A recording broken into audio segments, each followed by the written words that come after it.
Welcome to the review of a long and lost classic that has finally joined us, The Web of Fear. So, hey, welcome to the review of The Web of Fear, and I'm just going to re-showcase it if anyone hasn't seen it.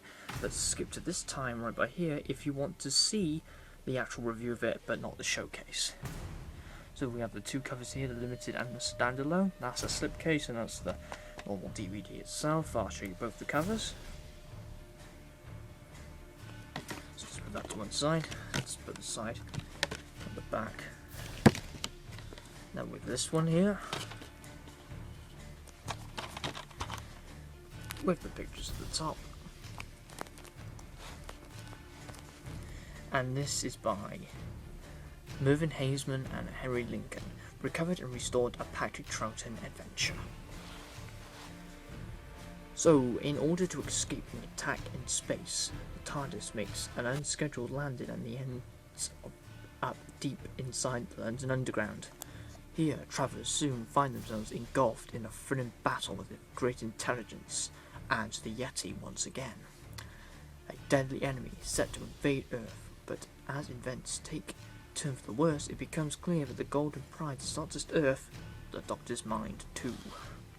So we have special features with available now trailer, which is the enemy of the world, and digitally remastered picture and sound quality. So special features are very limited and low. The story is originally broadcasted on BBC One to the 8th to the 3rd of February to the 9th of March 1968, produced by Peter Bryant and directed by Douglas Camfield, and episode 3 reconstructed by telesnaps, not animation, because they were focused on the moon base and the Underwater Menace. It is approximately 146 minutes long and contains mild violence and threat. We'll open it with the front cover and the disc exactly the same as the front cover itself on the DVD. Here we talk about the Web of Fear, that it was very unexpected to see this long lost classic finally be shown, and it's a 6-parter.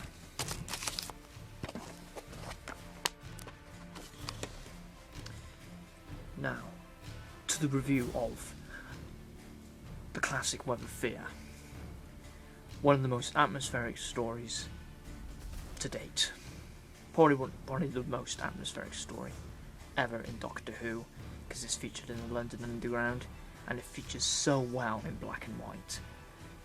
And not a lot of stories like that, because some people can't watch black and white stories, but they're basically in the London Underground anyway, so black and white really makes this story feel so atmospheric.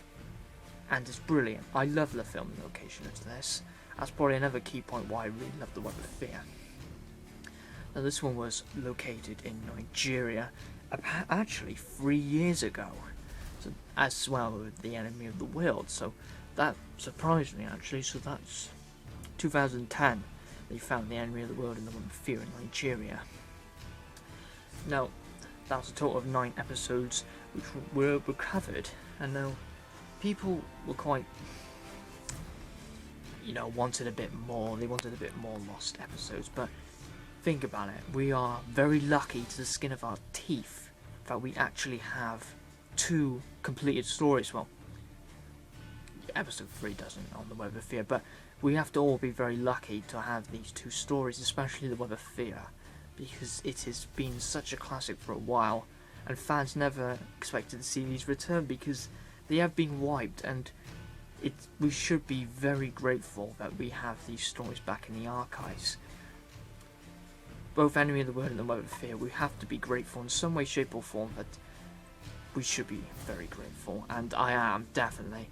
I don't care if there was.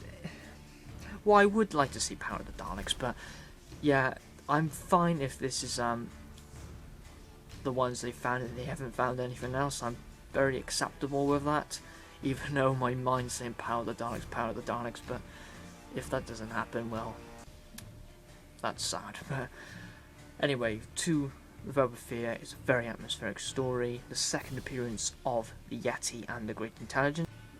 The characterization and the acting is spot on. All the cast have done a fantastic job, as well with the Yeti.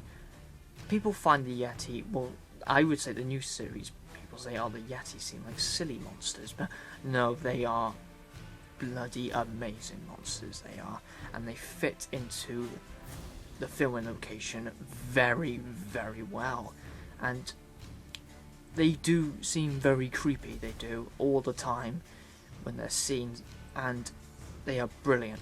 Again, with episode 4, a tremendous battle happens, probably one of the best battles ever in Doctor Who's history, with a unit and the Yeti. Explosions, gunfire, Yetis dying, unit dying, it's just a massive battle going on, it's just tremendous. If you thought the invasion battle was good, this one is fantastic battle. It's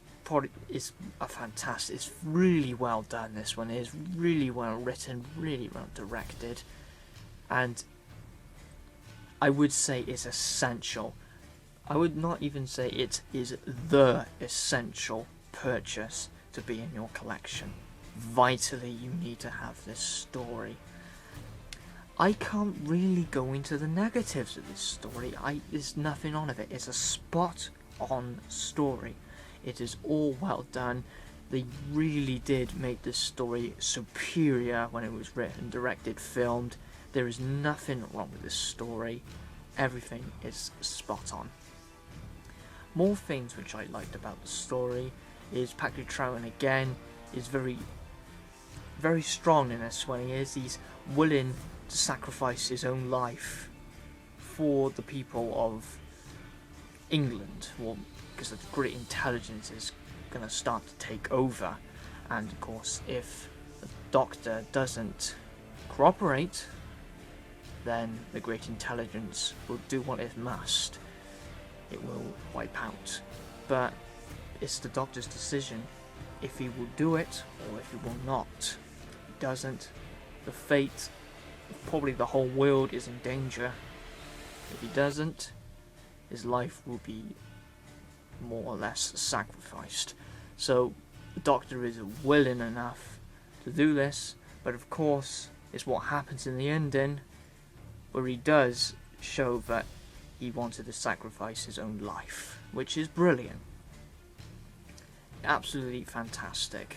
So I won't say what happens next after that, that's for you to find out. The whole story is spot on perfection. Then I will rate the story a 10 out of 10. It's fantastic. You need to get this in your collection, even if you're a new series fan, classic fan. It's essential you're picking up, and it is the essential purchase if you are a Patrick Troughton fan. This is definitely going into my list for the Patrick Troughton top 10 Patrick Troughton list. It's just so bloody good. So I do highly recommend this story.